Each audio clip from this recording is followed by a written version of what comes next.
Ibu-ibu, bapak-bapak jemaah yang rahmat Allah SWT, kita akan melanjutkan tafsir surat Yunus ayat 11 sampai 12.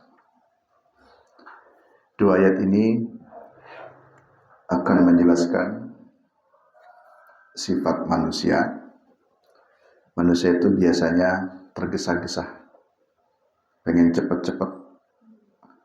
Kalau istilahnya dia punya keinginan itu susah untuk ditahan. Misalkan kita punya anak lagi pesantren tuh, ini anak pengen pulang itu pengen cepet, nggak bisa ditunda-tunda, kudu saiki. Itu sifat manusia. Tapi biasanya kalau keinginannya sudah dikabulkan, nanti berleha-leha lagi.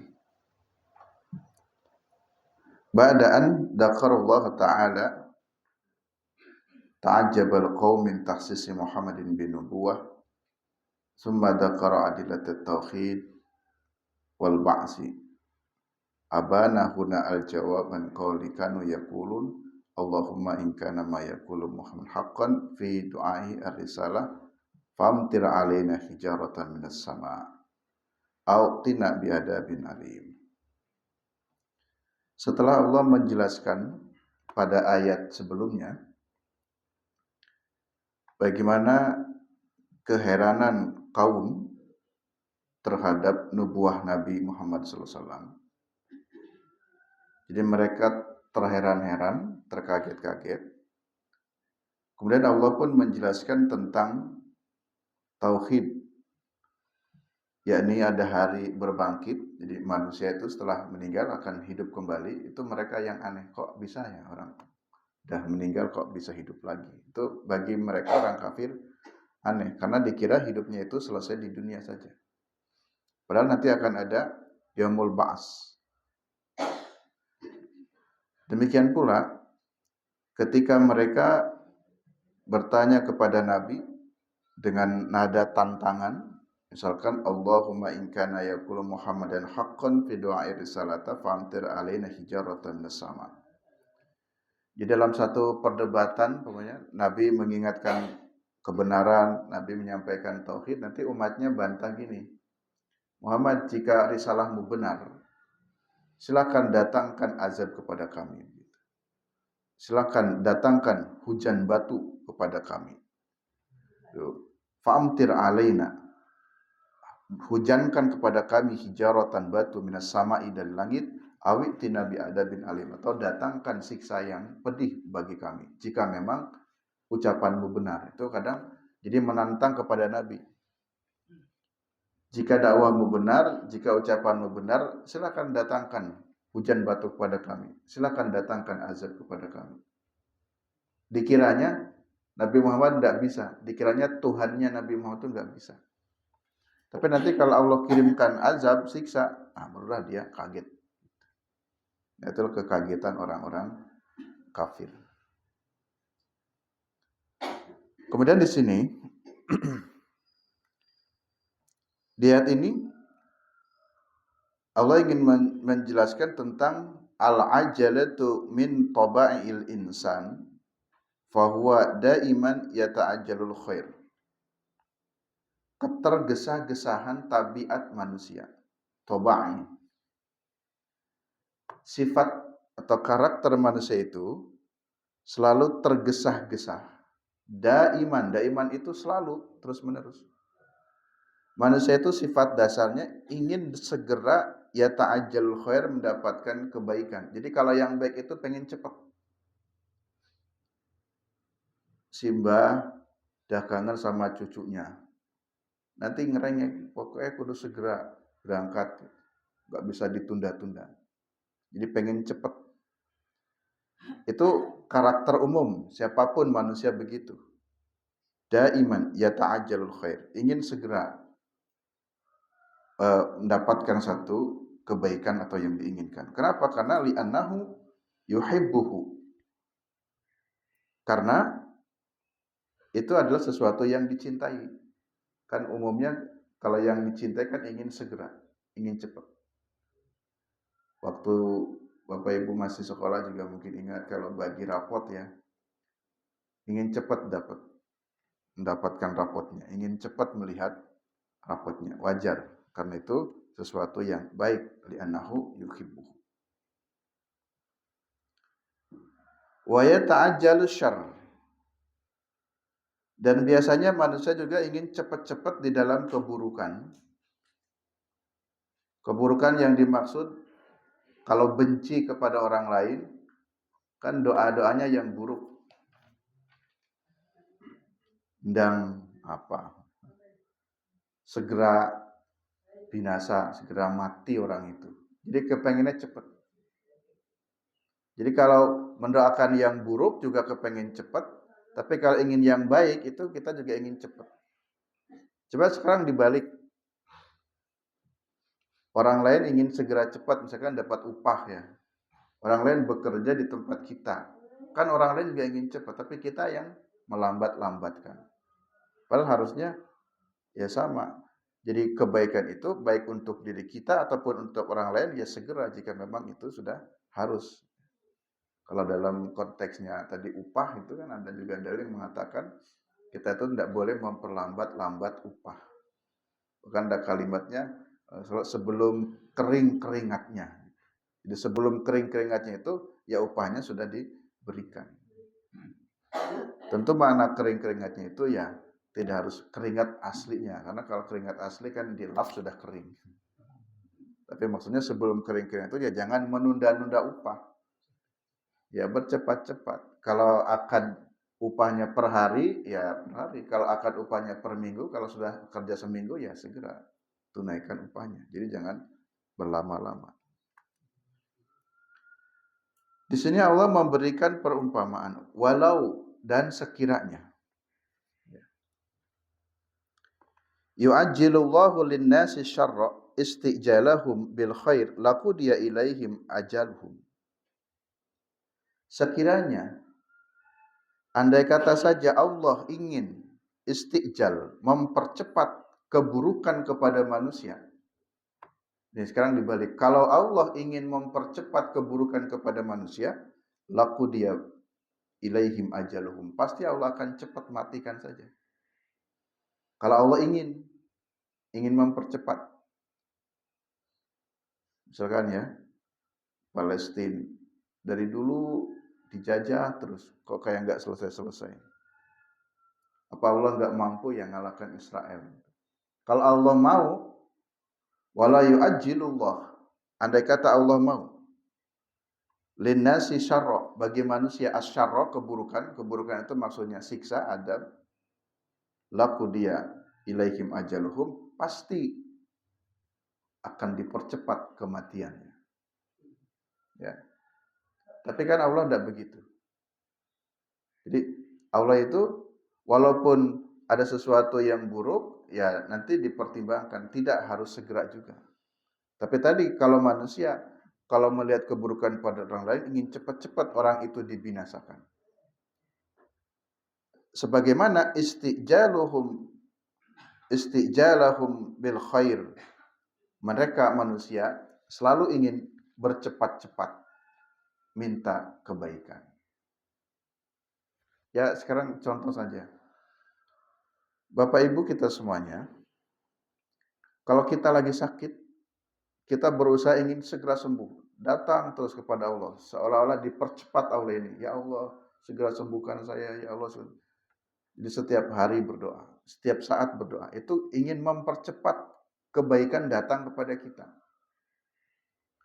Tapi kalau sudah diberi kesembuhan, ketika Allah manggil, nyantai-nyantai. Sholat, nyantai lagi. Ibadah, santai-santai saja. Padahal ketika dia ingin mendapatkan kebaikan, itu ingin dipercepat seolah-olah Allah dipaksa. Ayo ya Allah, sembuhkan saya. Sembuhkan saya. Selesaikan semua problem-problem ini ya Allah. Jadi Allahnya seolah-olah dipaksa untuk mempercepat keinginan manusia atas kebaikan menurut persepsi manusianya itu ingin dipercepat. Tapi giliran Allah meminta kebaikan, suruh ibadah, nyantai. Suruh ketemu dengan Allah, malah nggak ketemu. Jadi kalau ada orang yang mengatakan, ya Allah sudah jauh dengan saya. Siapa yang jauh? Bukan Allah. Kitanya manusia. Kata Allah, kalau kamu bilang Allah jauh dari kalian, saya tunggu tadi jam 4:30, kamu nggak datang. Tunggu jam 12 saatnya sholat duhur, nggak ada sowan. Jam 3 sore, sudah saya standby, kamu tetap nggak datang. Tunggu lagi waktu maghrib, waktu isya, kamu nggak pernah ketemu saya kok. Tapi kok bilangnya Allah tidak mau menemui saya. Salah. Jadi Allah selalu siap hadir. Bahkan Allah selalu memanggil minimal dalam 5 waktu itu dipanggil, tapi manusianya nggak mau datang. Ya, jadi itu sifat manusia itu ingin segera dipercepat keinginannya. Tetapi ketika Allah berkeinginan, nah manusia bersantai-santai, nggak mau memenuhi keinginan Allah. Tadi andai kata saja Allah mau menyegerakan, fala yu'ajjilu aw yusri'ullahu lin-nasi ijabata du'ahim fil hali syarri kastijalahum tahqiqul khair la'amituna wa ahliku. Andai kata saja Allah mau mempercepat siksa kepada manusia, sebagaimana manusia pun ingin mempercepat mendapatkan kebaikan dari Allah, Allah pasti sudah akan berikan, dipercepat juga itu siksanya dengan cara dimatikan atau wa ahliku, dibinasakan. Jadi kalau logikanya gini ya, giliran kamu sakit, maksa-maksa minta cepat sembuh kepadaku. Kata Allah, giliran aku panggil untuk sholat, kamu nggak pernah datang. Suruh ibadah, kamu nggak pernah datang. Kalau aku mau, aku juga bisa mempercepat, kamu akan saya matikan saja. Kamu akan saya binasakan saja, sebagaimana kamu pun ingin mempercepat doa-doamu dikabulkan. Itu kalau Allah mau. Tapi kan Allah tidak juga begitu. Maka fanadarul ladina la yarjuna liqa'ana, sengaja Allah biarkan saja. Fanadaru, ditinggalkan orang-orang yang memang la yarjuna liqa'ana, yang tidak memiliki keinginan untuk berjumpa dengan Allah. Kalimat yarjuna liqa itu kan sering kita temukan ya. Seperti dalam surat Al-Kahfi, faman kana yarju liqa'a rabbih falyamal amalan sholihan.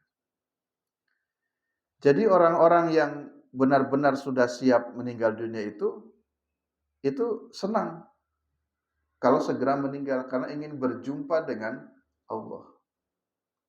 Tapi kalau kita ini belum siap meninggal dunia, memang tandanya amal kita belum banyak.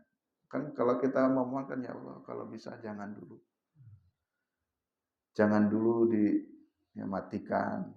Saya belum punya apa-apa, kami belum banyak bekal untuk berjumpa denganmu.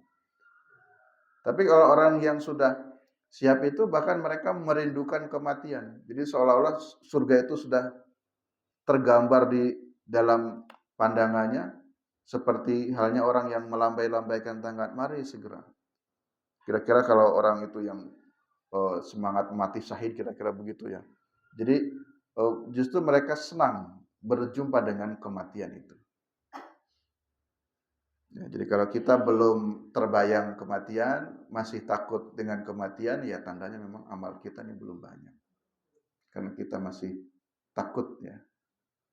Padahal yang benar-benar sangat rindu sekali ingin berjumpa dengan Allah. Tentu kita sebagai orang mukmin dengan orang kafir berbeda ya. Kita rindu berjumpa dengan Allah, tapi kita menyadari bahwa amal soleh kita ini belum banyak, gitu aja. Jadi kita belum banyak amal solehnya. Bukan tidak rindu kepada Allah.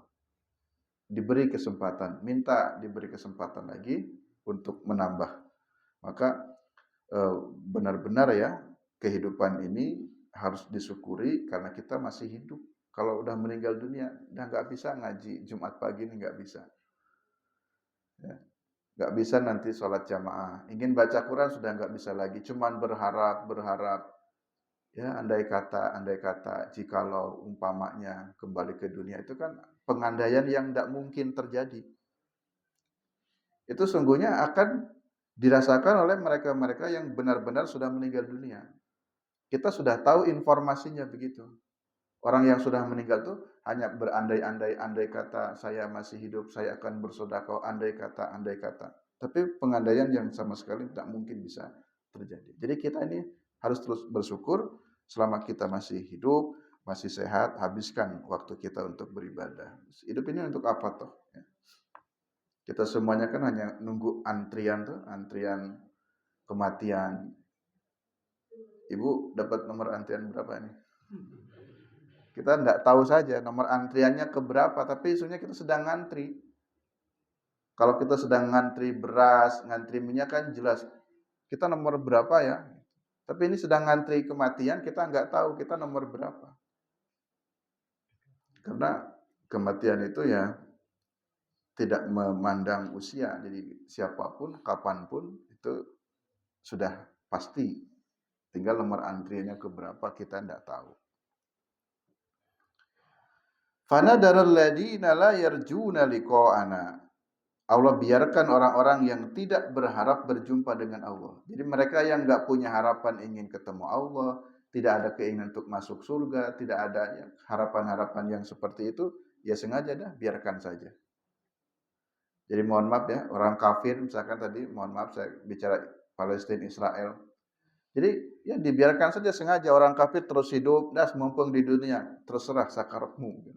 Karena besok dia akan ada di neraka. Karena dia sudah enggak ingin berjumpa dengan Allah, enggak ada harapan lagi berjumpa dengan Allah.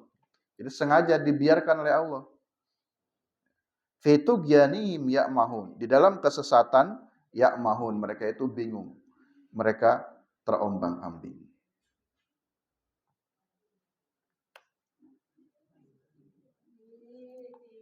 Wa kadzalika iqtadat rahmatuhu ta'ala bi ibadihi annahu la yustajibu lahum idza du'u ala anfusihim wa amalihim wa auladihim bisyarr. Dan karena sebab rahmat Allah pula kepada hamba-hambanya, Allah tidak segera mengabulkan doa-doa manusia. Jadi kalau ada doa-doa kita yang tidak dikabulkan itu karena rahmat Allah pula.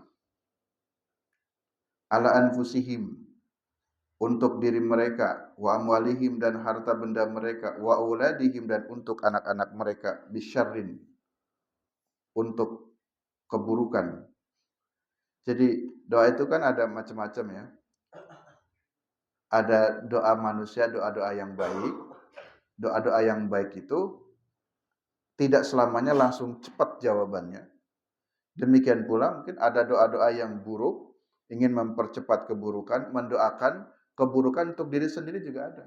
Atau mendoakan untuk orang lain, Allah juga tidak langsung cepat untuk mengabulkan doa-doa manusia itu. Itu karena sebab rahmat Allah. Semuanya karena rahmat Allah. Ada orang yang mendoakan keburukan. Di sini ada larangan, ada satu hadis Nabi riwayat Abu Dawud wal Hafidh Abu Bakr Al-Bazzar fi musnadihi an Jabir radhiyallahu anhu qala. Qala Rasulullah sallallahu la tad'u ala anfusikum, la tad'u ala auladikum, la tad'u ala amwalikum. Kita tidak boleh mendoakan buruk kepada diri sendiri, mendoakan buruk kepada harta benda sendiri, mendoakan buruk kepada anak-anaknya sendiri. La tad'u ala. Jadi jangan mendoakan keburukan. Kan ada juga orang yang mendoakan dirinya sendiri buruk. Ya sudah, saya di dunia ini memang orang buruk, orang jelek, dah matikan saja saya. Laknat saja saya. Nah, itu kepada diri sendiri pun tidak boleh. Sebagaimana kita tidak boleh melaknat atau mendoakan buruk kepada orang lain. Kepada harta benda, kepada anak-anak. Ibu, bapak kalau punya anak, mohon maaf, umpamanya ada anak yang menjengkelkan, ada anak yang durhaka. Sedurhaka-durhakanya anak kepada orang tua, kita sebagai orang tua ya bersabar. Jangan mendoakan doa-doa yang buruk kepada anak-anaknya. Kalau kita mendoakan yang buruk-buruk untuk anak, untuk diri sendiri atau untuk orang lain, Allah pun tidak langsung segera mengabulkannya. Tidak segera mengabulkannya itu justru sebagai rahmatnya Allah. Siapa tahu doa kita keliru lah, kok kamu malah mendoakan yang buruk. Sehingga sengaja Allah tidak langsung kabulkan. Kalau langsung dikabulkan, celakakan saja itu anak saya. Kalau langsung dikabulkan, mati. Setelah itu berpikir ulang, ya Allah kok malah langsung meninggal. Padahal kemarin saya baru sedang emosi saja mendoakan itu. Sebenarnya saya masih sayang dengan anak dan seterusnya. Contoh lagi, ini dalam bab rumah tangga ya, suami istri. Biasanya kalau terjadi perceraian dengan mantan itu lebih jahat ya. Dulu dipuja, dipuji. Tapi kalau sudah cerai itu dicaci maki, dijelek-jelekan. Kejelekan suami itu umpamanya di-expose terus. Padahal dulu suaminya. Itu jangan berlebihan pula. Mendoakan yang buruk-buruk, saking jengkelnya umpamanya. Dia tetap tidak boleh. Bagaimanapun juga, itu dulu mantan suami itu kan pernah menjadi bagian dari hidup kita sebagai suami istri. Atau sebaliknya ya, bapak bercerai, lalu ketika berumah tangga selalu memuji kebaikan istri, tapi setelah bercerai dijelek-jelekan keburukan istri. Seolah-olah istri itu sama sekali tak memiliki kebaikan. Tidak boleh ya, mendoakan yang buruk-buruk. Tidak akan langsung dipercepat oleh Allah. Sebagaimana kalau yang baik-baik pun Allah tidak mempercepat karena ada doa-doa itu yang sengaja ditangguhkan. Ditangguhkan. Ibu dulu waktu muda pernah berdoa ingin dipertemukan di pelaminan dengan si A. Ingin mempercepat sekali. Tapi kok nggak dikabulkan? Nggak jadi nikahnya dengan si A, malah nikahnya dengan si B. Ternyata di balik itu ada rahmat Allah. Ternyata sengaja Allah itu tidak mempertemukan dengan si A. Karena si A itu ternyata begini loh. Kita baru tahu hikmahnya setelah 5-10 tahun kemudian. Oh ternyata inilah alasan kenapa doa saya dulu ingin dipertemukan dengan si A, kan sudah sama-sama senang. Tapi kan ada satu hal tiba-tiba nggak jadi nikah. Kan kita kecewa, kenapa doa kami nggak dikabulkan ya Allah? Karena Allah sudah tahu jawabannya. Itulah kebaikan yang ditunda. Jadi kita tuh jangan ingin cepat-cepat dikabulkan juga. Jadi doanya itu yang baik adalah, ya Allah mintalah yang terbaik untukku menurutmu. Gitu. Jadi doa itu yang terbaik menurutmu ya Allah. Karena belum tentu baik menurut kita, tapi baik menurut Allah belum tentu itu. Jadi Allah sudah paham. Jadi mintalah yang terbaik menurut Allah. Yang berikutnya. Ayat 12. Ini sindirannya lebih jelas lagi. Wa idza massal insana durru da'ana li jambihi au qa'idan au qa'iman. Wa idza dan apabila masa menimpalah al-insana kepada manusia apa ad-durru bahaya. Kalau manusia ditimpa keburukan, ditimpa bahaya, ditimpa musibah, da'ana segera berdoa kepada Allah. Ya Allah, selamatkan kami. Ya Allah, berilah kemudahan buat kami. Ya Allah, sembuhkanlah kami. Jadi kalau ditimpa sesuatu yang yang buruk-buruk, jika ada bahaya menimpa kepada manusia, da'ana, dia berdoa kepadaku. Minta tolong kepada Allah, ya Allah tolong, ya Allah tolong, ya Allah tolong. Bahkan sungguh-sungguh ingin lepas dari ingin lepas dari bahaya itu, dia selalu menyempatkan lijambihi, berdoa itu sambil berbaring. Karena betul-betul ingin sembuh, ya Allah. Segera sembuhkan ya Allah, enggak kuat sakit seperti ini. Au qaidan, ketika duduk pun enggak ada lagi yang dibaca kecuali ingin segera dihilangkan dari bahaya. Au qaiman, sambil berdiri. Artinya selalu memohon supaya dihilangkan dari bahaya-bahaya itu, baik berbaring, duduk, qaiman ataupun berdiri. Itu biasanya seperti itu manusia. Jadi kalau diberi sakit, diberi musibah malah makin dekat dengan Allah. Tetapi kebalikannya, kata Allah, falamma kasyafna anhu durrahu marra kan lam yad'una ila durrin massah. Falamma kasyafna. Tapi kalau sudah bahaya itu dihilangkan, kalau orang itu yang sakitnya sudah dikasih sembuh oleh Allah, marro, dia kembali lagi.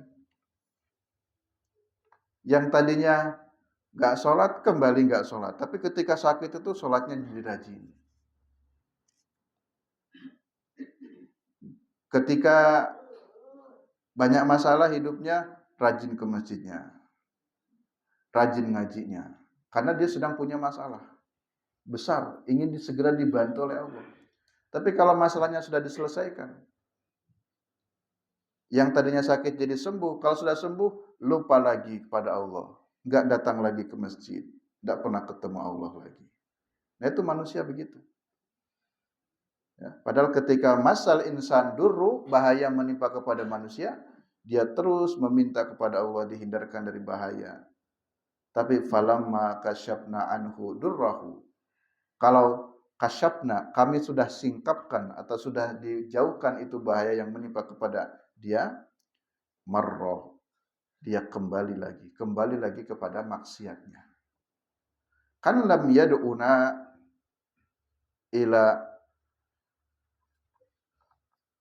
ila durrin massah. Seolah-olah dia itu tidak pernah berdoa lagi ketika minta dijauhkan dari bahaya. Nyantai saja.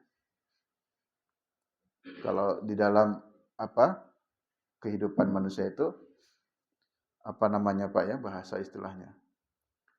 Dulu ketika dia butuh, ketika dia miskin, datang pada kita minta tolong, minta bantuan, bla bla bla. Tapi ketika sudah sukses, sudah jaya, sudah gini, dia melupakan kita. Itu namanya apa itu ya? Kacang lupa kulitnya. Nah, jadi kira-kira begitu. Padahal dulu itu loh, Masya Allah dia itu begini dan begitu. Kami berusaha tolong, begini begitu. Setelah dia sukses, dia lupa. Bukan kita berharap ingin dibalas kebaikannya, bukan. Tapi nggak pantas juga kan gitu. Allah juga tidak ingin dibalas dengan kebaikannya lagi. Allah sudah ngasih sembuh, Allah sudah berikan kebaikan-kebaikan. Allah nggak berharap juga. Tapi kok sebagai manusia nggak pantas sekali. Harusnya berterima kasih, bersungguh-sungguh. Istilah lagi apa itu? Menolong anjing kejepit ya. Ada anjing kejepit, nah setelah dilepas malah menggigit. Padahal ketika kejepit itu si anjing benar-benar nggak bisa berbuat apa-apa. Kita kasihan, ditolong berusaha dengan sekuat tenaga kita untuk menyelamatkan anjing. Sudah ditolong, anjing sudah bisa lepas dari jeratan itu tali umpamanya, malah gigit. Nah itu. Jadi falamma kasyafna, setelah Allah singkapkan keburukan-keburukan dari dia, marro, dia kembali lari ke dalam kesesatannya. Kan lam yad'una ila durin masah, seolah-olah dia tidak pernah berdoa minta dijauhkan dari keburukan itu. Kadzalika, yang demikian itu, zuyyina lil musrifina, dihiasi bagi orang-orang yang musrifin, makanu ya'malun, terhadap apa yang mereka kerjakan. Jadi yang demikian itu dihiasi, maksudnya wa asyaitanu au nafsun, dihiasi oleh hawa nafsunya, dihiasi oleh syaitan. Yang enggak apa-apa, sikapnya sudah benar kok. Nggak perlu berterima kasih lagi kepada orang itu. Nggak harus ya datang lagi kepada Allah. Jadi sengaja itu dibumbui di dalam pikirannya ya, dibumbui dalam perilakunya itu bahwa perbuatan dia itu sudah benar. Zuyina, zuyina itu kan dihiasi. Jadi dihiasi. Apa yang dia lakukan itu sudah benar, nggak salah. Jadi tidak apa-apa. Nah itulah bisikan dari syaitan. Bagi kita tentunya tidak boleh seperti itu. Kapanpun dalam keadaan baik selalu ingat pada Allah, dalam keadaan buruk pun selalu ingat kepada Allah. Umumnya memang kalau lagi sakit kita ini imannya naik karena kita butuh. Tapi kalau sedang sehat, nah itu malah kita menjauh. Sehingga Nabi itu dalam beberapa kisah atau doanya, Nabi kan tidak ingin menjadi orang kaya. Ada istilah miskinkan saya sehari dan kayakanlah atau cukupkanlah sehari. Kenapa? Ketika diberi kecukupan agar aku bisa belajar bersyukur dan ketika diberi kemiskinan agar aku bisa belajar bersabar. Hidup itu kan syukur dan sabar. Kebetulan kita dikasih sehat, dikasih kecukupan, banyak-banyaklah bersyukur, itu akan menjadi amal soleh kita. Sebagaimana kalau ditimpa keburukan, ada dor, maka bersabarlah. Mudah-mudahan dengan sabar itu pun menjadi amal soleh buat kita. Demikian Bapak Ibu jemaat sekalian yang rahmati Allah Subhanahu wa taala, surat Yunus ayat 11 sampai 12. Sahabat kita lanjutkan pada ayat berikutnya. Kurang lebihnya mohon maaf. Billahi taufiq wal hidayah. Assalamualaikum warahmatullahi wabarakatuh.